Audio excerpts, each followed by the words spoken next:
Hey, what is going on, everybody? Welcome to Super Lunch Roast Podcast, episode number 97. I am Brendan. All right, today we are going to talk about UFC Fight Night, Hermansson versus Strickland, the UFC's resident serial killer.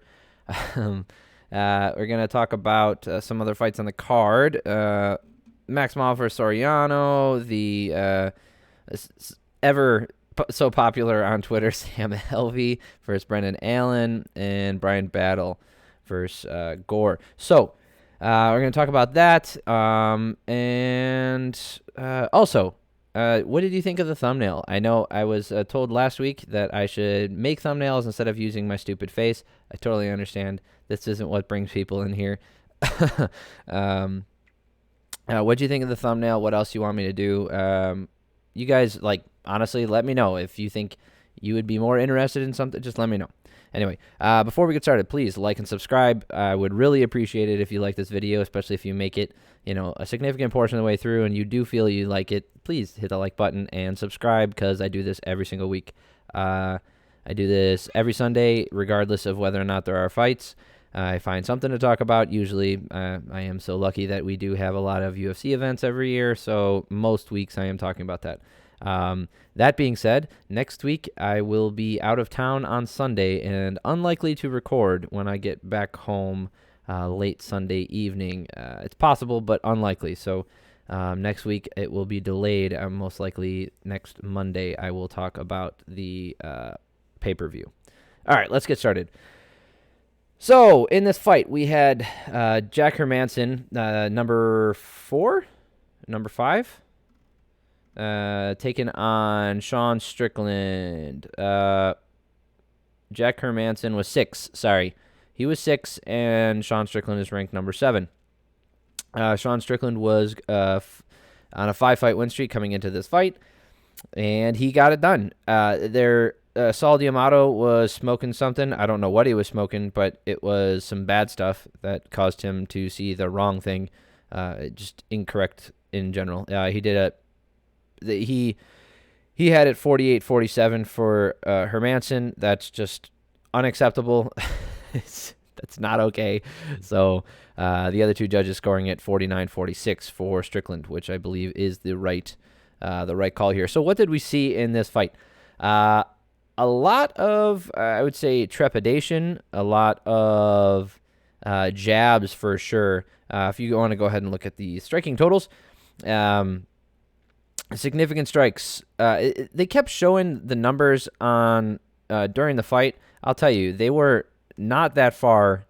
They were not that one-sided. I understand that the counting strikes in the moment, they could get them wrong, but the significant strikes were way off. Right? They had Sean Strickland up like 150 significant strikes compared to like 88 coming from Jack Hermansson. That's just not correct. And if we look at the striking numbers round by round, they were relatively close. And I'll give you a breakdown in a second here. So Hermansson started with the low kicks pretty early on, and Sean was throwing out that jab nonstop. The first takedown attempt from Hermansson happened at 3:47 of the first round. I bring this up because the timing, 1, it was a minute into the fight, and 2, Sean kind of worked, like he eventually got down onto all fours while defending, but there wasn't really control. No damage was done by Hermansson. He effectively got 0 of 8, okay, total. Jack Hermansson went for 8 takedowns and got 0 of them. Sean Strickland held strong. And this started very early on, like I said, 1 minute into the fight.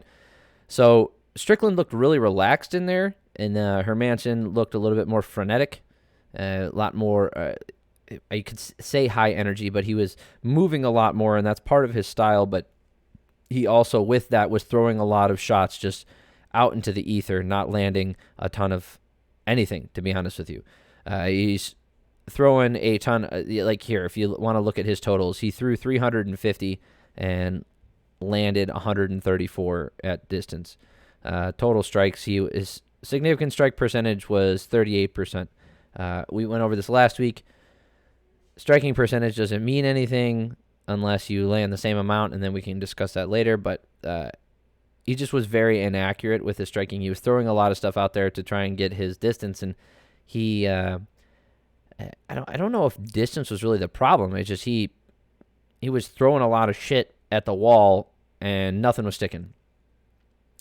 The threat of the takedown, in my opinion, if you watch the fight, go back and watch the first few rounds where Strickland is more reserved, not throwing any kicks, and mainly staying up top. He looked kind of worried about the takedown attempts. Not that it changed his game plan that much. My guess is it probably changed it, 10%, if that, because obviously he knows he's going for the takedowns. It's just the worry of the takedown eliminated a lot of his offense, so he is just jab city, especially in the first couple of rounds. So another thing that I noticed is Strickland was using his right hand. Yes, yeah. So he was using his right hand to slap down the lead hand of Hermansson. So Hermansson, if he threw out a lazy jab or none of the hooks, but basically when he was extending with that left hand, like you would for a jab or maybe to get spacing, Strickland was slapping it down out of the way. I noticed that happened many times. And looking at the striking numbers from the first round, Hermansson winning the striking battle, it looked like I wrote down here while watching the fight. I was like, it looked dead even to me, but the grappling and clinch advantage went to Hermansson. So I don't have a problem giving him the first round. I think it's pretty damn close. In fact, my initial assessment of it seemed pretty dead on. I would give the first round to Hermansson.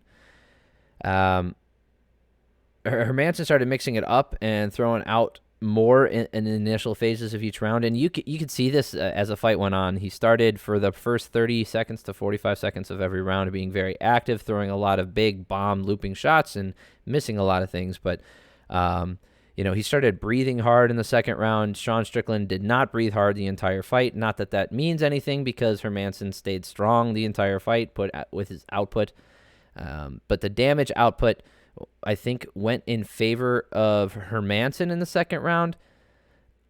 Let's see.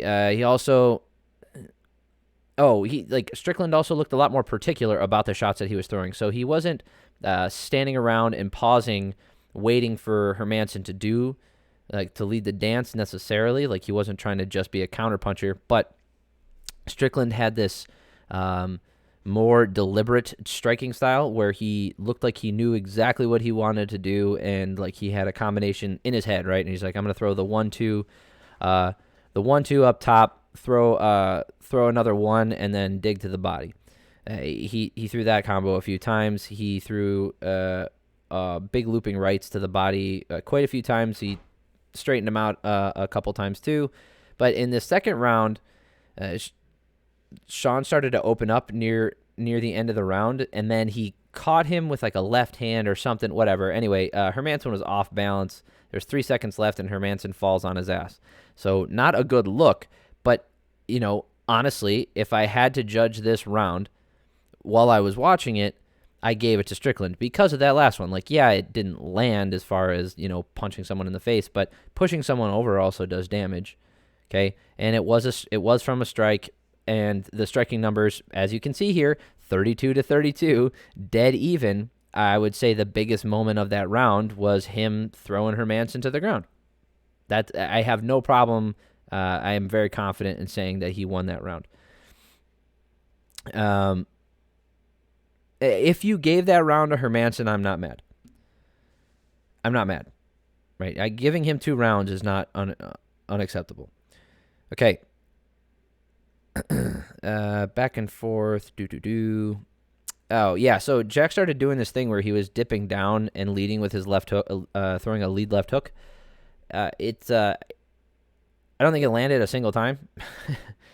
He was way too far out of range, and that's what I'm saying. Like, he was throwing these combinations like he was shadowboxing almost, right? Like shit you would do, in between sets at the gym, when you're just like throwing, or like, when these guys are taking video for the promos in the pre-fight stuff, where they're, in that lit room, the backlighting room, and they're all throwing shots like that at air.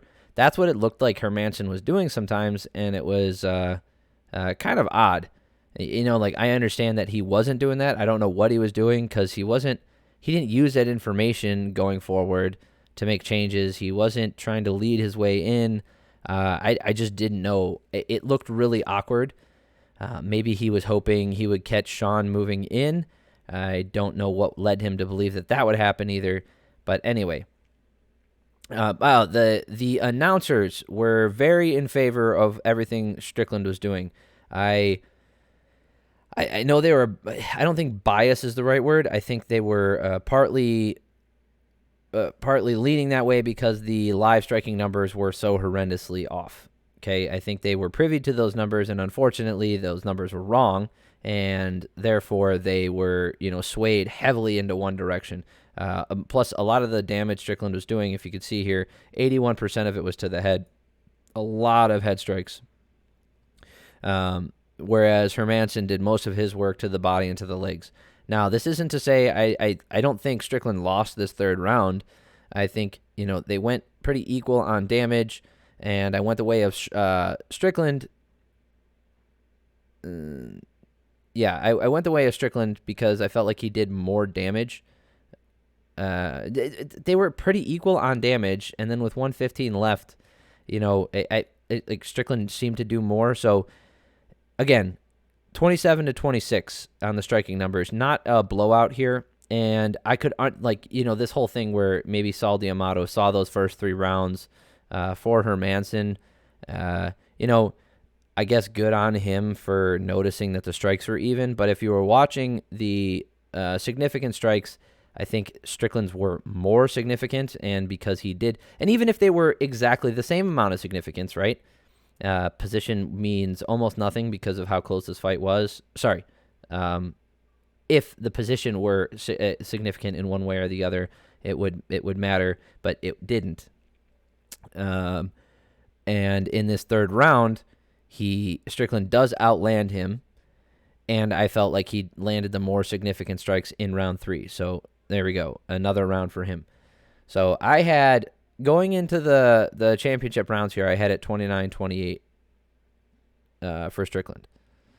Okay, winning the second and the third round. The first round, clearly Hermansson's for me. Second round, I could be convinced that Hermansson won it. Third round is where I say no.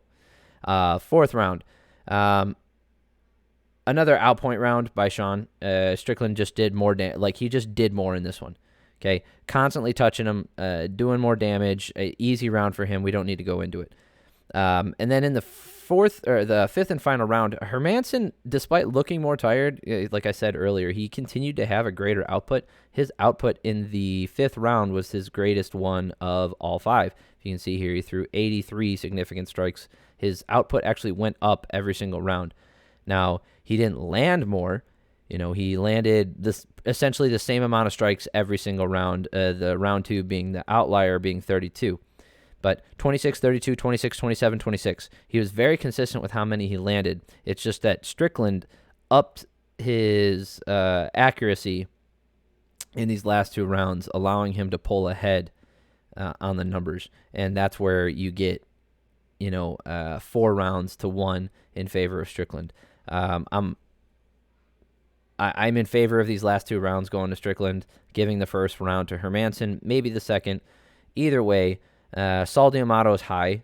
There's like I said, there's a way you can convince me that the first round and the second round went to Hermansson. I'm not going to reiterate that, but to tell me that the first, second, and third from the same guy all went to Hermansson for the exact same reason, you're out of your fucking mind.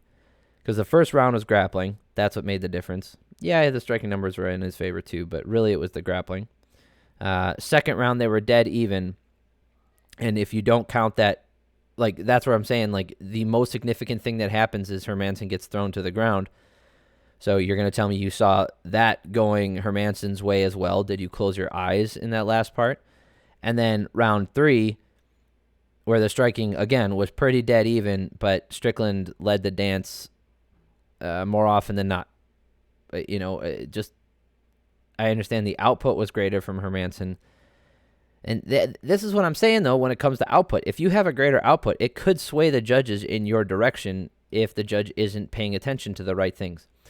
Anyway, I thought it was a relatively interesting fight, more because of the implications of the fight and less about the actions, because let's be honest, I don't think there was a single time, if you watch this fight, I don't know if you thought that at any moment there should have been or there could have been a finish. I don't think we were 10 punches away from a finish at any point in this entire fight. Nobody got close to a submission, obviously, because it never, not because it never went to the ground, but it's unlikely for a standing submission. It's the compelling nature of this fight was because of the outcome and what that means for the division going forward, and not so much for this fight. Because, like I said, it wasn't boring. I didn't hate watching it, but, I found myself waiting for a thing to happen. It just never did. Okay. So where does this put Sean? I think the easiest answer is he switches spots with Jack Hermansson. I mean, he could pull ahead at Costa because Costa's playing this bullshit game. God, I love Fresca. Okay. You guys, if you've watched me before talk about Paulo Costa, you know my feelings on him. I don't like his attitude. I don't like his team. I don't like the way he fights. I don't you guys want to talk about how exciting he is. He's not. He's had a bunch of stinkers. When he's beaten up on older veterans or people who he's way bigger than, it's interesting. Or against the one guy, the one interesting fight he had, ever since then, it's been stinkers. Wait, has it been 2 fights since? It doesn't matter. I don't like the guy. His excuses drove me up the wall. I can't believe that anybody's a fan of him, period. Right? Regardless of whether or not you think he's put on interesting fights, the fact that you could be a fan of that attitude, blaming the wine, lack of sleep, not eating right. Oh, I was injured this, I didn't feel right that, and not only did he not even come close to making weight for the Vettori fight, he just told him 10 pounds. Let's make it 20 since we're that close anyway. Get the fuck out of here. He's a piece of shit. I can't stand that crap. And I think a lot of that has to do with his manager feeding him bullshit in his ear. So now he's saying, I want to rematch Vettori because the guy's full of shit. Dude, you just lost to him in convincing fashion in a fight where you didn't even try to make weight. Get the fuck out of here. I don't care what circumstances led to that. That's not how this works. And because of that, and him saying I'm going to test the free agency after my next fight, and my next fight is with Vettori. I wouldn't be surprised if the matchmakers threw Strickland in at 5 and then bumped Costa down to 6 and Hermansson down to 7.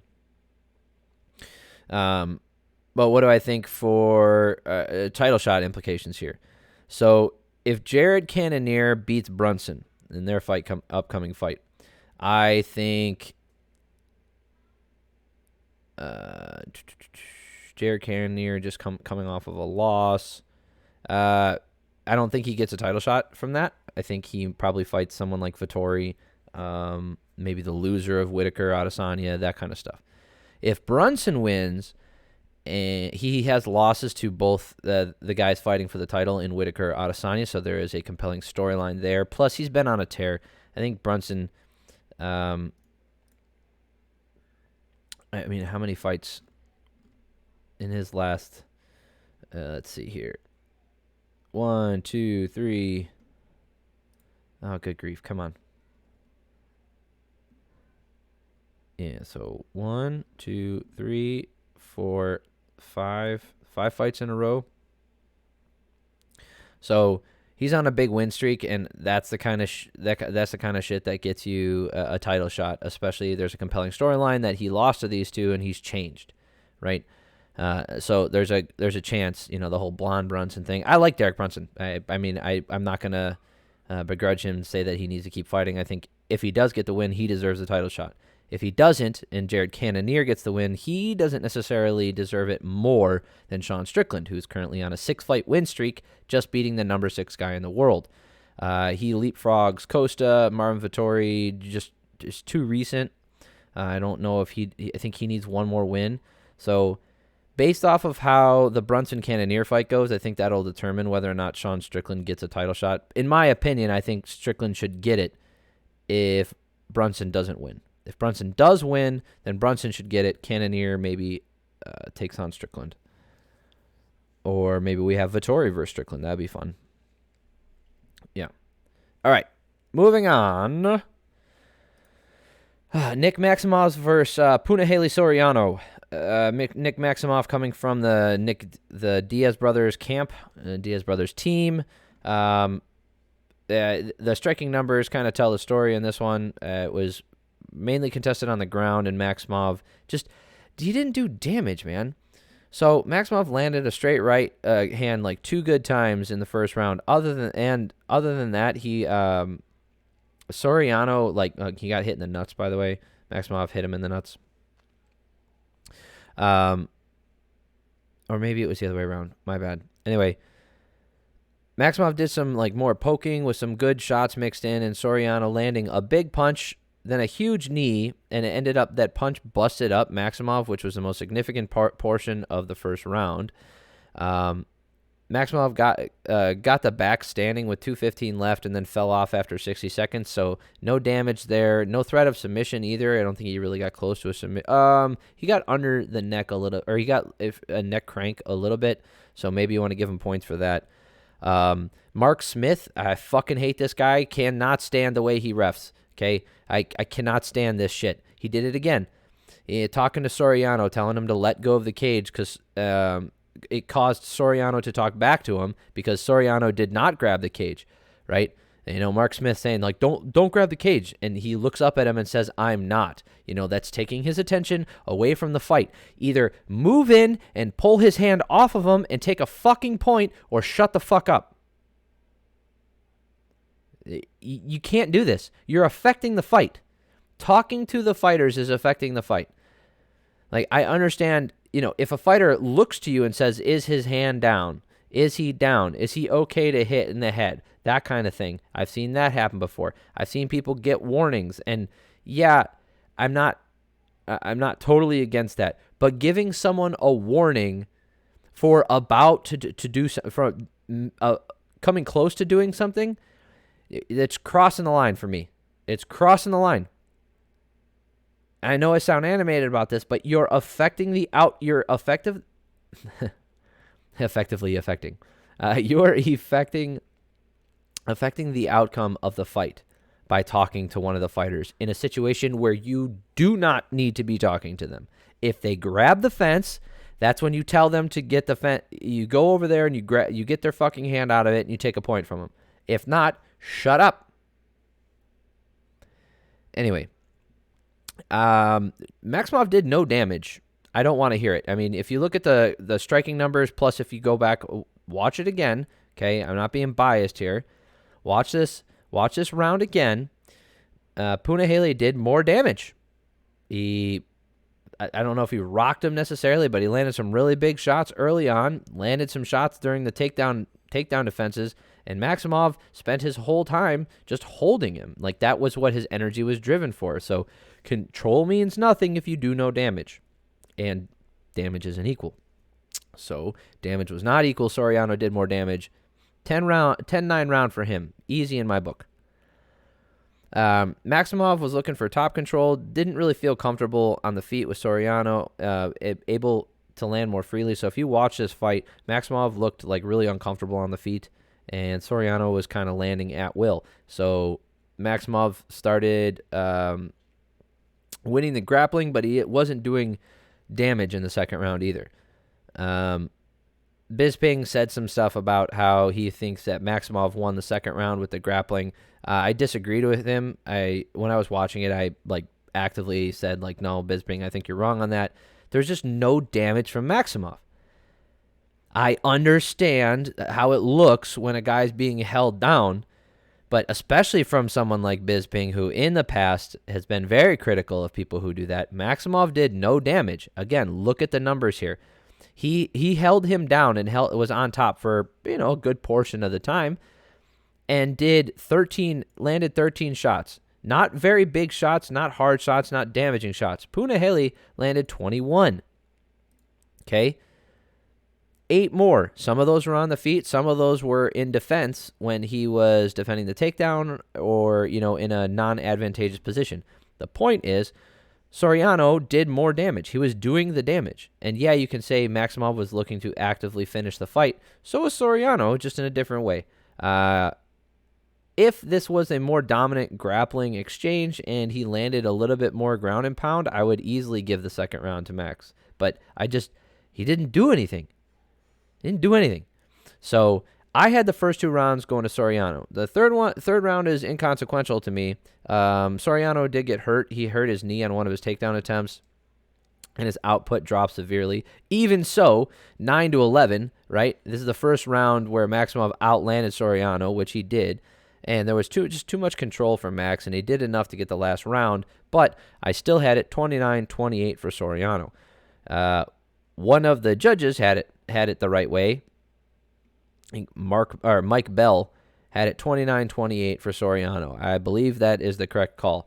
One of the judges, Doug Crosby, had all 3 rounds for Maximov, so he's not going by the judging criteria. He is not following the modern judging criteria. He's not. That's just wrong. I mean, if you want to sit down with me and you want to explain away, that's fine. I'm just telling you that's wrong. Okay? I understand that there is nuance in this. We've been over that you and I could see the same thing, and given the current rule set and judging criteria, we can both come up with a different result of that round and it be completely legitimate. That is not what happened here. If you want to give Maximov 2 rounds like Ron McCarthy did, maybe that second round, sure. Maybe the first round, I probably, that first round is a hard sell for me, where Maximov did 0 damage and did not have a ton of control. But in that second round, where he had more of the takedowns and more of the more of the time, I could see, and where someone could see that as more significant than the strikes that were landed. I don't think they were, but I could see it. Okay, but all 3 rounds. That first round, the second round, no. No, Doug Crosby, you're wrong. That's just wrong, dude. Not cool. All right, this one, we had the up-and-coming, the new hotness in Shavkat Rakhmonov, ending this fight with some emphasis early with a... Okay, this is not how the fight ended, by the way. Kick to head at distance, wheel kick. All right, anyway, it was a spinning heel kick. He caught Harris with the Achilles tendon, not the heel, on the side of the head, knocked Harris down, and then finished up on the ground. That's what actually created the finish. The heel kick threw him off balance, and really the finish came with the ground and pound. Shavkat took the center, stayed really calm. Harris was bouncing in and out, trying to stay out of the grappling range. Once there was a grappling exchange, Shavkat kind of got both arms around, got the arms around him, got him locked. He did 2 different lifts and couldn't put him down. So Harris had some pretty good takedown defense, and then Shavkat got this this hip toss, is really big, emphatic hip toss, and then Harris got right back up, and then obviously the finish. So based off what I've seen so far with Shavkat here, if you want to look at his UFC record, 3 finishes. I mean, he's 15-0. That's a huge thing for everybody, right? Oh yeah, Maximov, the guy we just talked about in the last fight, also undefeated. So you want to talk about what this means for your career, right? Being undefeated. So in MMA, there's always that allure. I understand in boxing, it's also there. So it's just in MMA, it's always a big thing to see this undefeated guy, right? He becomes I don't know how to explain it. He becomes more than what his record is, right? So if you're 10-0, people can look at you like you're a 15-1 fighter, or a 15-4, or a 20-4 fighter, right? in order to make up for those couple losses on your record, you have to be like a very emphatic winner. So not only is he 15-0, he has a 100% finish rate. I think it's 7-8, 7 submissions and 8 knockouts. It might be reversed. And then in the UFC, his first fight was against Alex Cowboy Oliveira and submitted him via guillotine. So that was crazy. Michel Prazeres, I forget. He just recently got cut. But he was a crafty veteran who's always a hard out for most people, and he got him via rear naked choke, and then now he gets a TKO finish. Probably a KO finish. Yeah, KO finish here. Dude, he's, as far as I can tell, he's legit at welterweight. We got another contender there, man. Welterweight has been heating up. I don't know if this puts him in the rankings. I don't know if it drops him into the top 15 as of yet, but having him take on someone in the top 15 next, obviously I'm down. And, taking on like a Khamzat Chimaev, like, all right, let's go. I know Khamzat's supposed to be fighting Gilbert Burns or some shit next, so we'll see what happens with that. But there's lots of people in the lower tier here of the ranking system, like someone like Jeff Neal, Michael Chiesa. That's not fair. So I would keep him in like Li Jingliang, Santiago Ponzinibbio, Muslim Salikov. I wouldn't mind seeing him fight those guys, or he could fight Michel Pereira. But I wouldn't like to kill. They both have a hype train around them, and I don't want to kill one of them off for not a lot of gain in the other one. That doesn't make sense. All right, Sam Alvey taking on Brendan Allen. Brendan Allen stepping up on 6 days' notice. The first round, Alvey stopped a takedown just by lifting him and spinning him off to the side, so showing his takedown defense has not gone away. Allen taking the center of the cage, pressing Alvey to the fence. I mean, he also rocked Alvey in the first round, dropped him with a right hand with 12 seconds left. Easy first round to Brendan Allen. In the second round, Allen rocked him with a left hook, and then ends up getting on top and throwing in a rear naked choke and making him submit. I think more of a story from this one is good for Brendan Allen, back on the win streak. Back in the win column, right? Obviously, his loss to Chris Curtis, not great for him because, he was on I think a 3 or 4 fight win streak, putting things together. So this short notice thing was good for him, took all the pressure off of him, and he looked good out there. I know people, here's the biggest takeaway, I think, is from Sam Alvey, who has had a bad string as of late. Okay, guys? And I know he's like the consummate joke for MMA Twitter here, and anytime anybody gets cut, they always point to Sam Alvey, like, how does he have a career still? Because 1, 2, 3, 4, 5, 6, 7, 8. Oh no, 1, 2, 3, 4, 5, 6, 7. So he's lost 7 of his last 8 with a draw in there, split decision draw. Here's what sucks.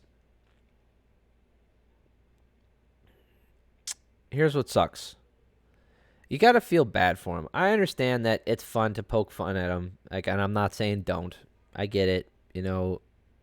He's kind of weird because he smiles a lot, and he's not the most athletic-looking guy, and he doesn't have the most athletic fighting style. And I get it. He has a lot of losses in a row, and there's a lot of other fighters who comparatively are a lot more skilled, maybe a lot better, have a brighter future, this and that, and they're still they're not in the UFC anymore, and he still is. So meritocracy notwithstanding, I get all that, I do, but you got to feel bad for Alvey here because he just keeps getting screwed either by the judges or fighters. Like a bunch of those fights on his loss record were people stepping up on short notice because the other fighter fell out, and he always gets.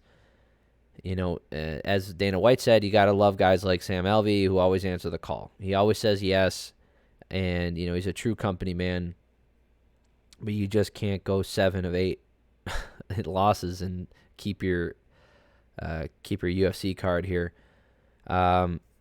I don't know. I mean, what do you guys like? I'll throw this to you guys. I'll tell you my opinion on it. I mean, to be fair here, I understand that there is merit saying that he doesn't deserve his job necessarily more than someone else does based off their skill and their possible future in the UFC. Totally understand that. But taking other fighters out of the equation, okay? Like take your opinion about them out. Just looking at the situation that Alvey has been in, just his situation, nobody else's, with no other context, just the context of Sam Alvey always saying yes, Sam Alvey taking fights and staying in the fight and not dropping out when the other fighter drops out, and getting screwed over the judges multiple times in this loss streak, right? He very well could be 2-6 in this loss streak, or 3-5 or whatever. You pick your thing. Which, yeah, he's on the wrong side of 50%, there, but that's not unheard of to go win, loss, win, loss, loss, win, loss, win. Like, that's not unheard of to do that, and that's not a cuttable offense. So, to be honest, do you really feel like he deserves to get cut? Just his situation alone. I'll let you think about it for a second.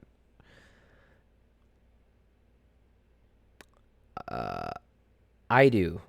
I know that I made it sound like I don't think he deserves to be cut, but I just want to put it in perspective because someone like him who is hardworking as far as like his fight schedule, fight career, that kind of stuff, he's always staying active, always staying out there. He's exciting to fight, or exciting to watch fight, and he has been screwed over by the judges. I do feel bad, but you just can't do that. So what I would do is let him go. If he gets like 3 or 4 wins outside the UFC, bring him back. Why not? But yeah, that sucks. It sucks. Okay, so I did not watch the last Ultimate Fighter. I did watch the final, obviously, because it's a real card, where Brian Pooh Bear Batlle ended up getting the win, and I remember watching that one. So I do know who he is. He ends up getting the 3-round decision here, 29-28. I agree with that. Makes sense. In the first round, there was a lot of bad blood because Gore had to drop out of the Ultimate Fighter due to injury or whatever, and then Batlle ended up getting the win, and everybody thought that Gore was going to knock Batlle out. Rightfully so, because if you watch this fight, Batlle did get tested in the second round, but the first round, Gore threw almost nothing, landed almost nothing. I mean, look at the numbers that Batlle landed here, 50 of 79. The dude just kept a constant output, right? Constant output. Yeah, not everything was nothing was to take your head off, but that's okay. It doesn't matter. Just outlanded him, outdamaged him, and then like near the end of the first round, because Gore was also moving forward, he was just getting pegged as he moved forward. And then he landed one good shot. Not enough to erase the rest of the damage that Batlle did for that whole round. Easy to score Batlle, 10-9. And then in the second round, some positional aggression from Gore, obviously the same as before, just constantly moving forward. Gore finally landed a good shot at 345 in the second round. I recommend going back and watching. This fight was pretty interesting, though, because it was compelling. So in that second round, he's landing that big shot at 345. Battle with the grappling advantage really saved him here. Tried to tire him out, but then Gore did more damage, even though he only landed 4 or 5 really big shots in this round. He just landed some really big ones, and Battle lost his legs a few times. Even though he did keep his output high, he still outstruck him 29-27. He just didn't get the damage. So tied going into the third. And what do we have?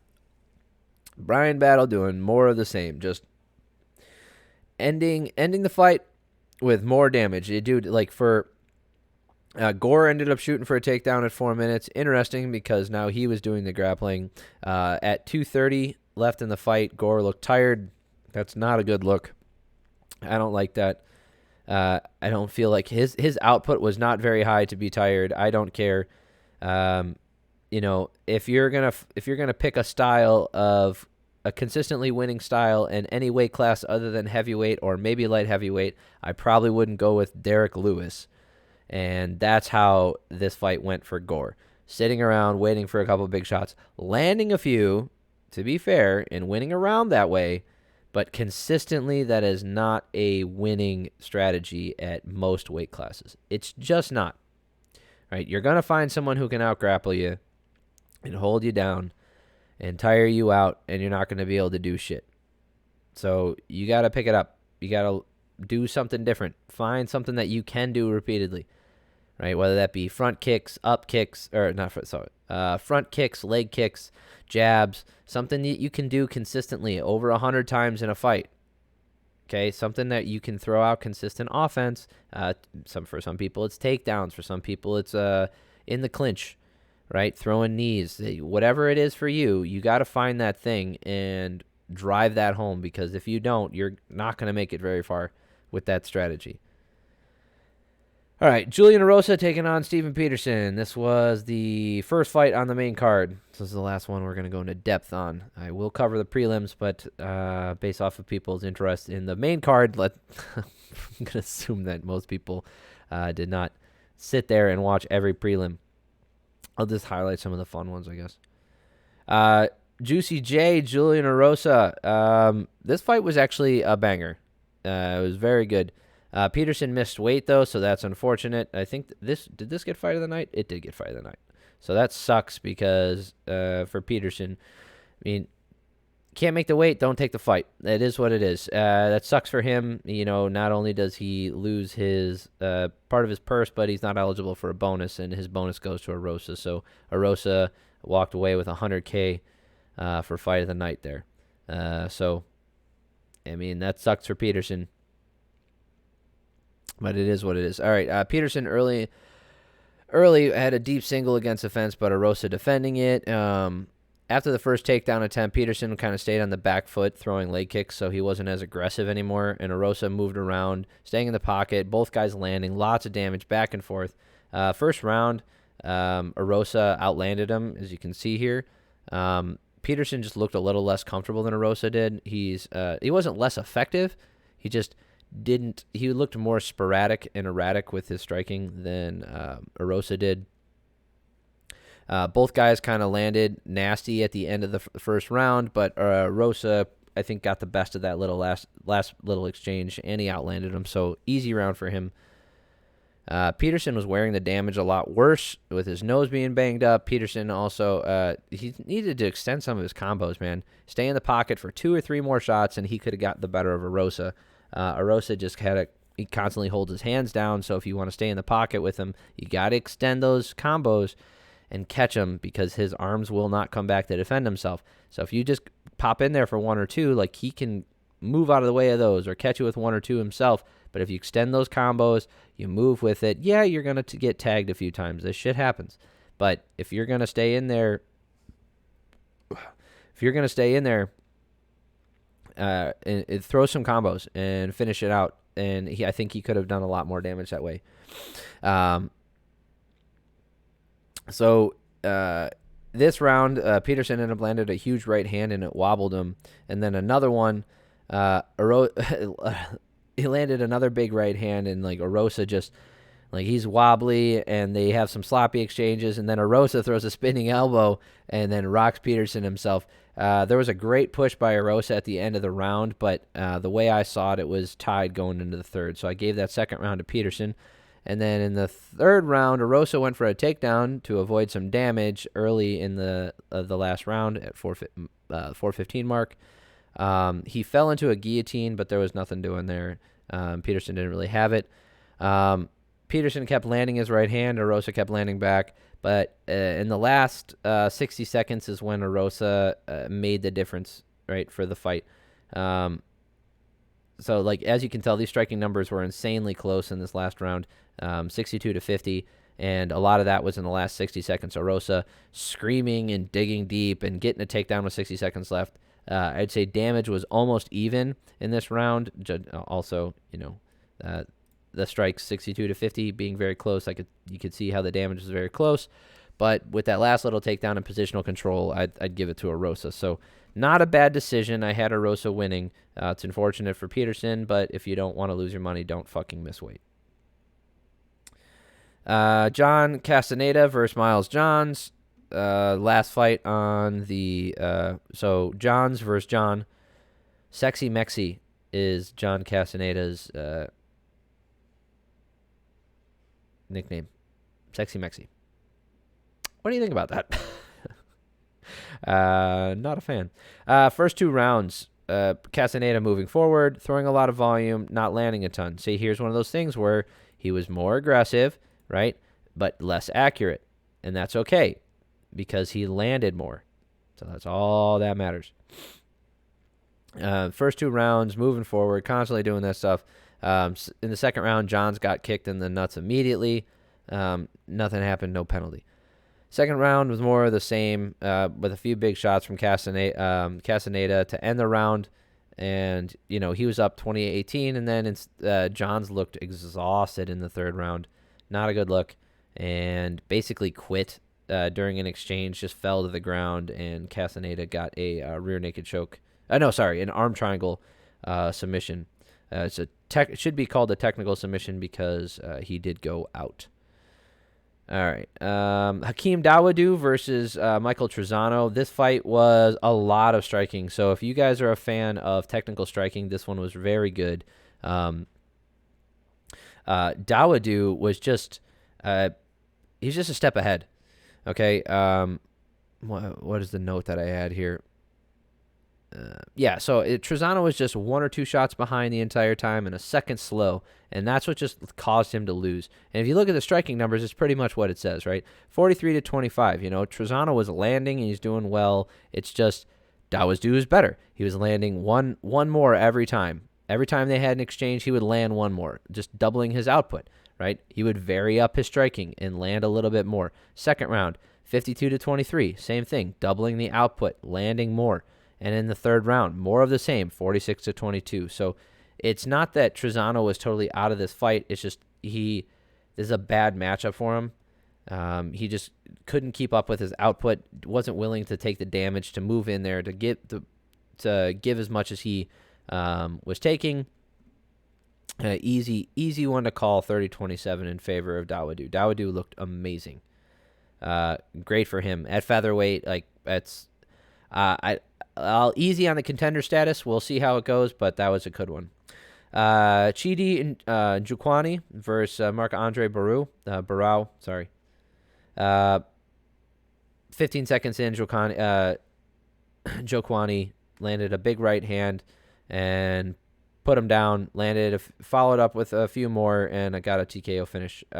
Exciting for as long as it was. So if you want to go back and watch that one, that's fine. All right, Alexis Davis versus Stoliarenko. Julia Stoliarenko.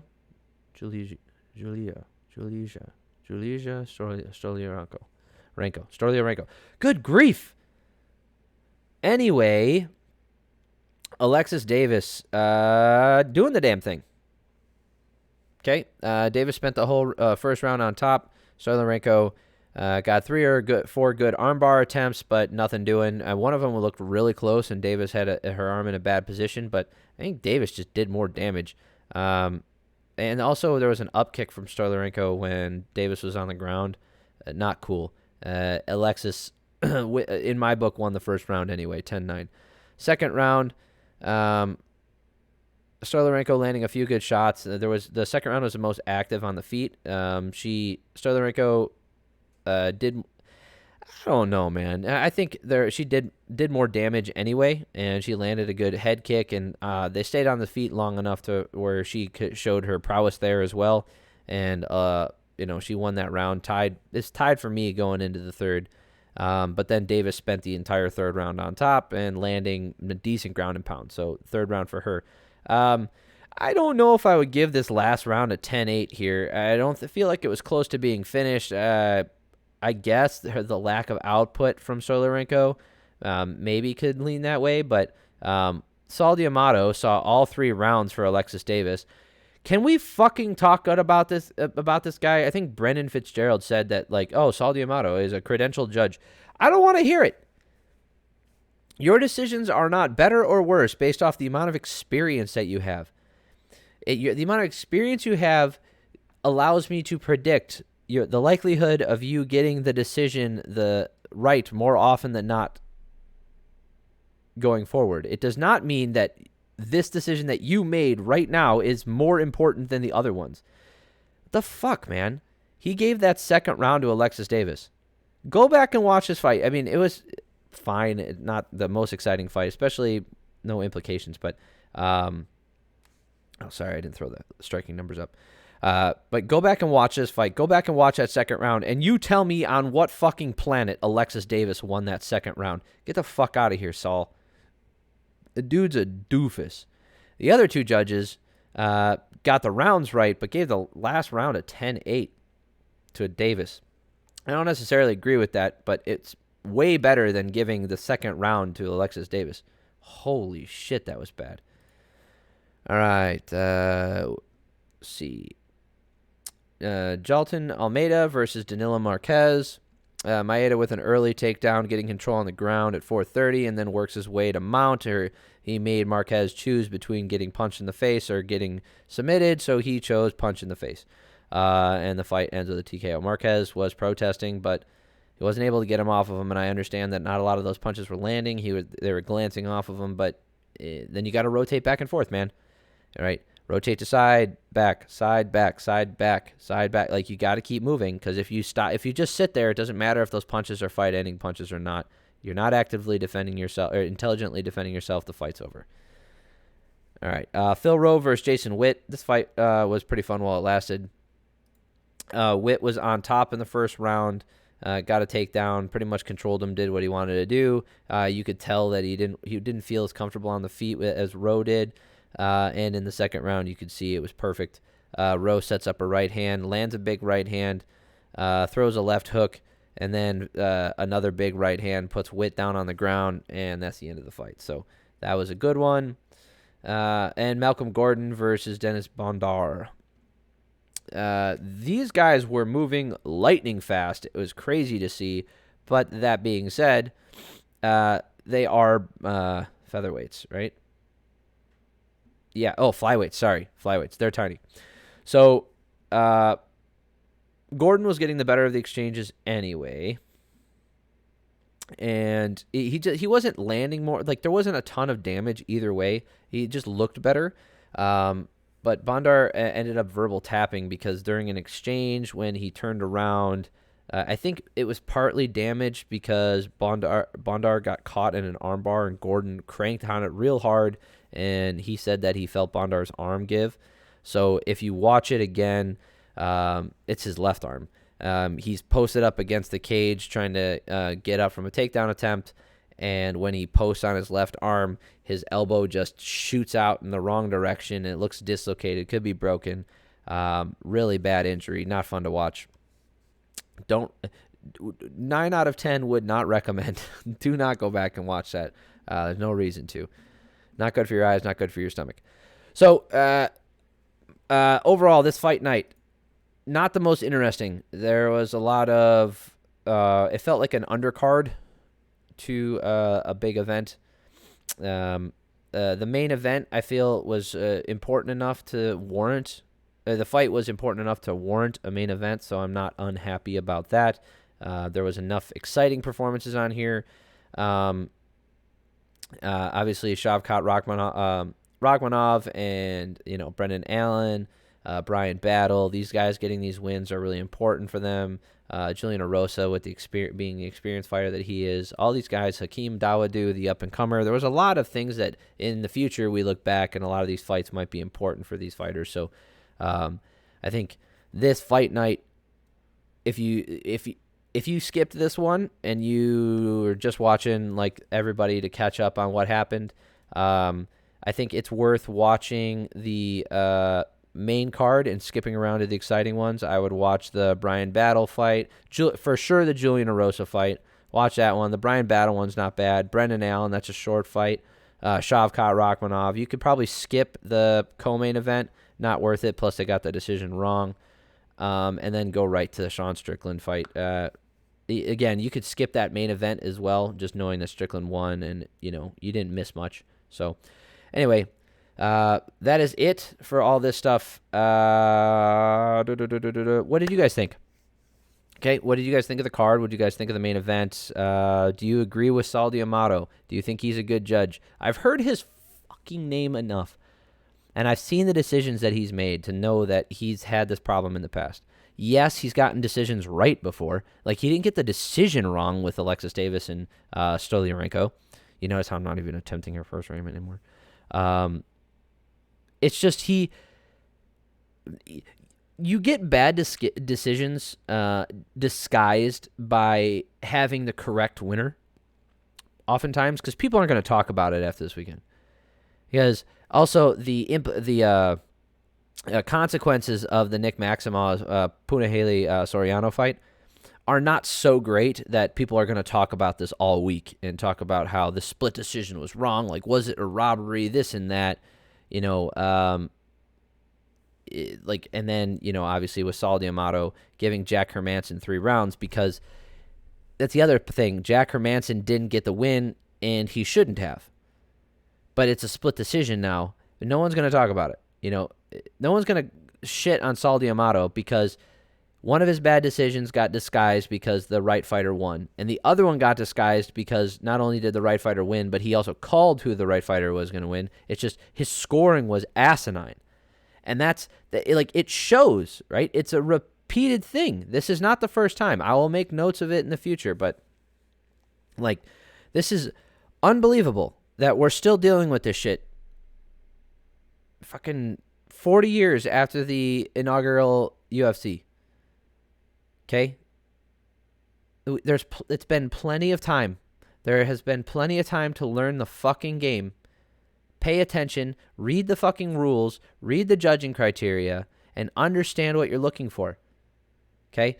Pay attention to the fucking fight in front of you. All right? Try to take your bias out of it as much as possible and do the best you can. If this is the best you can do, repeatedly getting decisions this far off kilter and wrong, then you need to go somewhere else. Go back to the regional circuit and practice some more, because you're possibly ruining the possibility of some of these fighters making a big payday. You're ruining the possibility of some of these fighters earning their full paycheck. And you're ruining the possibility of some of these fighters moving on to making bigger paydays because they got the win. Because sometimes that split decision loss or that wrong decision that you made, it doesn't end up on the news. It's not going to end up on the MMA media stuff. No one's going to talk about it in the future, and that fighter doesn't get to take it back. And that's the end of it. That mistake that you made can cost this person not just the money from this fight, but future fights. What if this fighter matches up really well with people in the top 5, and this fight would have gotten him to that, but now he got a loss, so now he has to fight people in the top 15 who he doesn't match up well with? What if that's why he worked so hard just for this one fight, and you took that away from him? That's the kind of shit I'm talking about. Anyway, all right. That is it for me. Thank you guys so much for watching. I really appreciate it. If you make it all the way to the end, I love you, like as usual.